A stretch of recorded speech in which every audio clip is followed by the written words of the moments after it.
Hi friends, welcome back to my channel. టేస్టీగా అలాగే ముక్కతో క్రిస్పీగా ఉండే సంవత్సరం పాటు నిలవ ఉండే దొండకాయ నిల్వ పచ్చడి. టేస్ట్ అయితే చాలా బాగుంటుంది. ఫ్రెష్ దొండకాయ తీసుకోండి. ఫ్రిడ్జ్లో పెట్టడం అలాగే పక్కన ఎక్కడైనా పెట్టడం చేయమాకండి. అందులో ఉన్న వాటర్ కంటెంట్ అంతా చాలా త్వరగా పోతుంది కదా, వడిలిపోయినట్టు అవుతాయి. అందుకని ఫ్రెష్ దొండకాయలు తీసుకోండి. అలానే వాటిపైన ఆకులు అలాంటివి అంటుకుని ఉంటాయి కదా, అవన్నీ నీట్గా ముందే తీసేసుకుని వాటర్తో ఒక 4-5 టైమ్స్ నీట్గా వాష్ చేసుకోండి.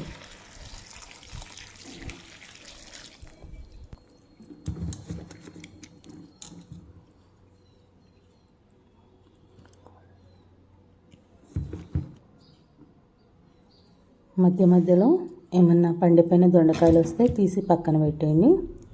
అలానే వాటికి ఉన్న తొడియాలని అప్పుడే తీయొద్దు, కట్ చేసేటప్పుడు తీసుకుందాం. ఇలా నీట్గా వాష్ చేసుకున్న దొండకాయని ఒక స్టైనర్ తీసుకుని అందులోకి వడగట్టుకోండి. ఇలా అన్నిటినీ స్టైనర్లో వడగట్టుకున్నాక ఒక శుభ్రమైన క్లాత్ తీసుకుని దానిపైన దొండకాయల్ని విడివిడిగా ఆరబెట్టుకోండి. ఎండతో ఏమీ అవసరం లేదు, ఫ్యాన్ గాలికైనా ఆరిపోతాయి. కానీ పూర్తిగా ఆరేంత వరకు అలానే ఉంచండి. అలానే దీంట్లోకి సరిపడినంత ఉప్పును కూడా తీసుకుని ఒక ప్లేట్లోకి దాన్ని కూడా ఎండలో ఆరబెట్టుకోండి. ఎందుకంటే ఉప్పులో తేమ ఎక్కువ ఉంటుంది కాబట్టి పచ్చడి నిల్వ ఉండదు కాబట్టి ఎండకు ఎండితే మంచిగా ఉంటుంది అన్నమాట. ఇలా ఎండలో ఆరబెట్టుకోండి. దొండకాయలు అయితే ఆరిపోయినాయి. ఇప్పుడు వీటిని కట్ చేసుకుందాము.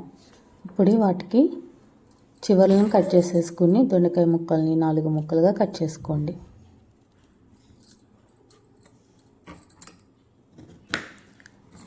ఇలా 4 ముక్కలుగా కట్ చేసుకోండి. కొంచెం పెద్దగా లావుగా ఉంటే కనుక ఒక 5-6 ముక్కలు కట్ చేసుకోండి. మరీ సన్నగా కట్ చేయొద్దు, ఈ మాదిరిగా ఉండాలన్నమాట.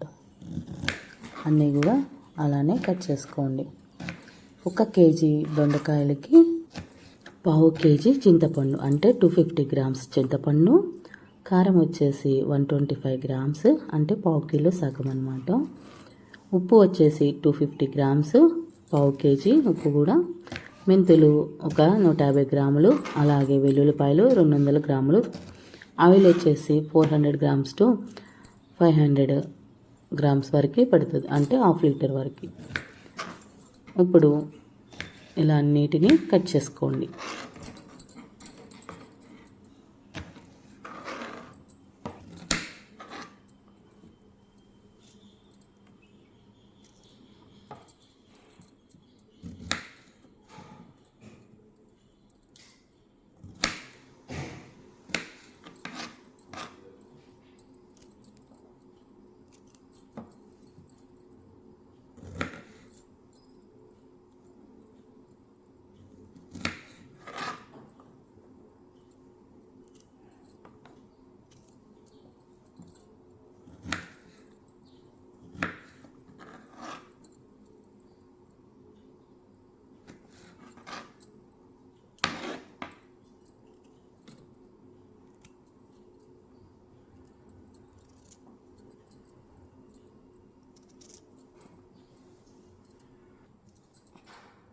ఇలా కట్ చేసుకునేటప్పుడు ఇలా పండిన దొండకాయలు వస్తే తీసేయండి. కొంచెం పండినా కూడా తీసేయండి, మళ్ళీ మెత్తగా అయిపోతుంది చట్నీ అంతా కూడా. అందుకని ఇలా చిన్నగా పండిన కొంచెం రంగు వచ్చినా కూడా తీసేయండి. అన్నిటినీ కట్ చేసుకున్నాక ఒక వెడల్పాటి ప్లేట్లోకి తీసుకోండి. ఇందులోకి ఒక 2 స్పూన్ల వరకు పసుపు, అలానే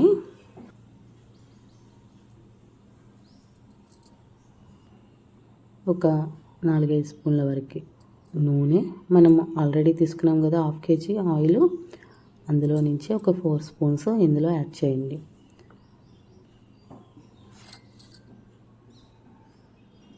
ఉప్పును కూడా ఇప్పుడే యాడ్ చేసేయండి.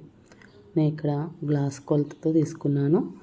గ్లాస్ అయితే కనుక పావుసేరు గ్లాస్ ఉంటుంది కదా, మనం వాటర్ కానీ మిల్క్ కానీ కొలుస్తాము, అలాంటి గ్లాస్ ఉంటే కనుక ఆ గ్లాస్తో ఒక గ్లాసు వేయండి.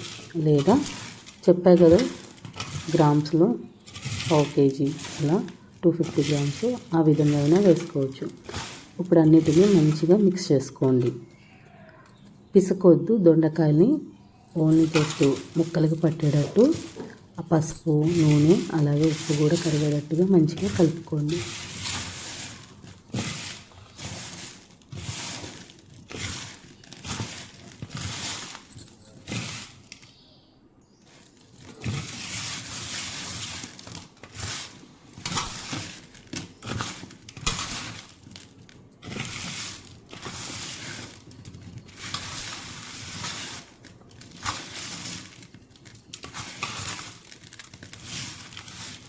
ఇలా మొత్తం కలుపుకున్నాక చింతపండులో వేస్టేజ్ అంతా నీట్గా వేరేసేయండి. ఇలా రెమ్మలుగా తీసుకోండి అన్నమాట.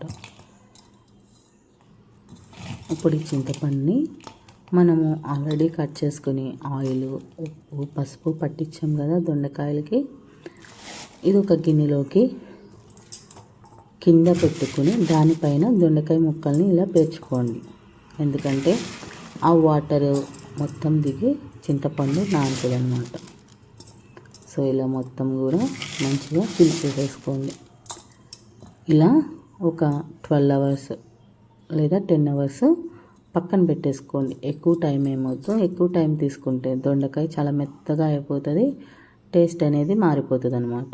ఒక 10 అవర్స్ ఆర్ 12 అవర్స్ మాత్రమే పక్కన పెట్టేసుకోండి. ఎలాంటి వాటర్ మట్టికి తగలనియొద్దు. అలానే ఇందులోకి మనము మెంతి పొడిని కూడా సిద్ధం చేసుకుందాము. చెప్పా కదా, మనం తీసుకున్న క్వాంటిటీ మెంతులను కూడా మంచిగా గోల్డెన్ బ్రౌన్ కలర్ వచ్చే వరకు వేపుకోండి. మెంతులు వేగాయంటే మంచి సువాసన వస్తుంది. అప్పుడు స్టవ్ ఆఫ్ చేసుకోండి. అస్సలు మాడనివ్వద్దు. ఇలా తిప్పుకుంటూ మంచిగా వేపుకోండి.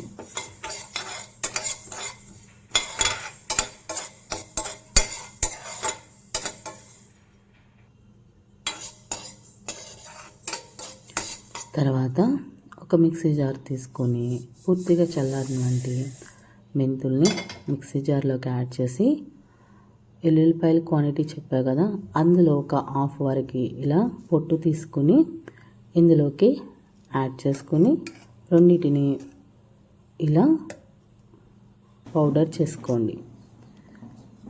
సో నేను ఇది నానబెట్టేసి 12 అవర్స్ అయిపోయింది. సో చూద్దాము ఇప్పుడు చింతపండు నానిందో లేదో. పైన ఉన్న దొండకాయ ముక్కలన్నీ కూడా సపరేట్ చేసేసుకోండి. ఇలా సపరేట్ చేసుకోండి. అలానే ఉప్పు కళ్ళు ఏమైనా ఉంటే కనుక తీసేసి చింతపండులోకి యాడ్ చేసేయండి. ఎందుకంటే చింతపండుతో పాటు దీన్ని మనం రుబ్బుకుందాం, లేదా మిక్సీ జార్లో అయినా వేసుకోవచ్చు. రోలు ఉంటే రోట్లో రుబ్బుకోండి, లేకపోతే మిక్సీ జార్లో అయినా వేయండి. ఇలా అన్నిటినీ సపరేట్గా తీసేయండి.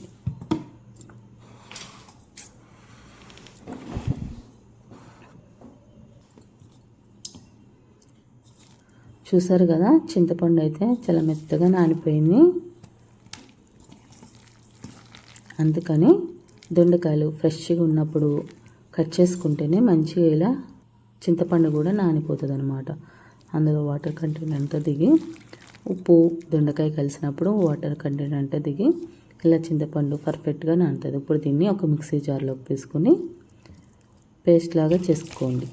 అంతే, అస్సలు వాటర్ యాడ్ చేయొద్దు. ఓన్లీ చింతపండుని మ్యాష్ చేసుకోవడమే. రోలు ఉంటే రోట్లో అయినా రుబ్బుకోవచ్చు. ఇలా మెత్తని పేస్ట్ లాగా తయారు చేసుకోండి. ఇప్పుడు మనం సపరేట్ చేసుకున్నవంటి దొండకాయ ముక్కల్లోకి పేస్ట్ చేసుకున్నవంటి చింతపండుని కూడా యాడ్ చేసి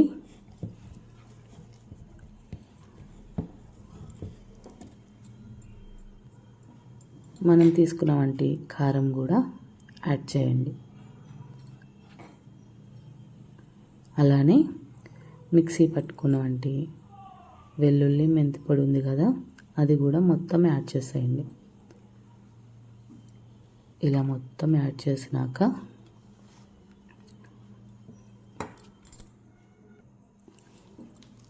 అన్నిటినీ మంచిగా దొండకాయ ముక్కలకి పట్టే విధంగా కలుపుకోండి. అంతేగాని అస్సలు మ్యాష్ చేయొద్దు. టైం ప్రాసెస్ అయినా సరే దొండకాయ ముక్కలకి నిదానంగా పట్టించండి. ఈ కారం మసాలా అంతా కూడా ఇలా మొత్తం కలుపుకోవాలి.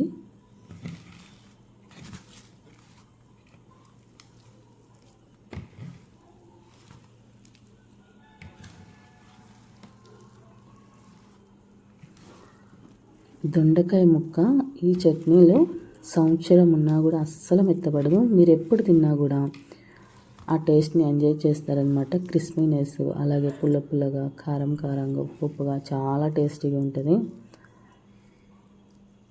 తర్వాత ఇందులోకి మనము పోపు యాడ్ చేసుకుందాం. నేను ఆల్రెడీ చెప్పా కదా 400 to 500 grams అని. సో నేను ఇక్కడైతే 400 grams తీసుకున్నాను. మళ్ళీ ఆయిల్ ఉంటుందని 500 grams అయితే అస్సలు యాడ్ చేయలేదు. స్టవ్ వెలిగించి స్టవ్ పైన ఒక ప్యాన్ పెట్టుకుని ఆయిల్ని ప్యాన్లోకి ట్రాన్స్ఫర్ చేసి హీట్ అవ్వనివ్వండి. ఆయిల్ హీట్ అయినాక అందులోకి ఒక 3 నుంచి 4 స్పూన్ల వరకు పచ్చిశనగపప్పు వేసుకుని దోరగా వేయించుకోండి. మాడనివ్వద్దు. ఇలా తిప్పుకుంటూ వేయించుకోండి, లేకపోతే ఆయిల్ పొంగిపోతుంది కదా. అలానే పచ్చెనగపప్పు కూడా ఈవెన్గా ఫ్రై అవుతుంది అనమాట. ఇందులోకి ఒక 3 నుంచి 4 స్పూన్ల ఆవాలు, అలానే ఇంకొక హాఫ్ వెల్లుల్లి ఉన్నాయి కదా, అవి కూడా పొట్టు తీసుకుని ఇలా ఆయిల్లోకి యాడ్ చేసుకోండి. తర్వాత ఒక 10 నుంచి 15 వరకు ఎండుమిర్చిని కూడా యాడ్ చేసుకోండి. అన్నీ మంచిగా వేగాలి. ఇలా మంచిగా కలుపుకుంటూ వేపుకోండి. ఇందులోకి మనము నీట్గా వాష్ చేసుకున్నామంటే తేమేమి లేకుండా కరివేపాకును కూడా వేసుకోండి. ఫ్లేవర్ చాలా బాగుంటుంది. కరివేపాకు వల్ల చట్నీ ఏం అస్సలు పాడవదన్నమాట. నీట్గా వాష్ చేసుకొని తేమంతా ఆరిపోయేంత వరకు పక్కన పెట్టుకుంటే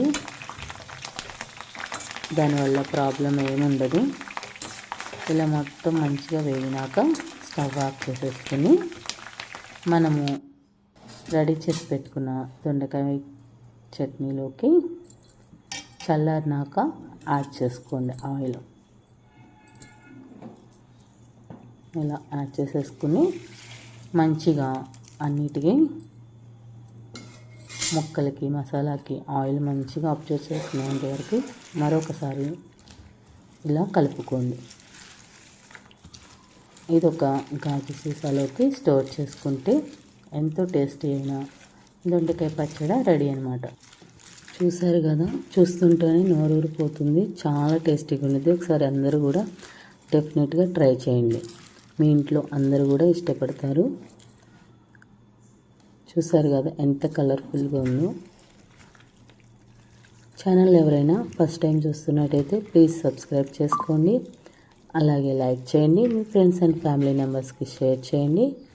మరొక మంచి వీడియోతో మీ ముందుకు వస్తాను. Thank you for watching. Bye.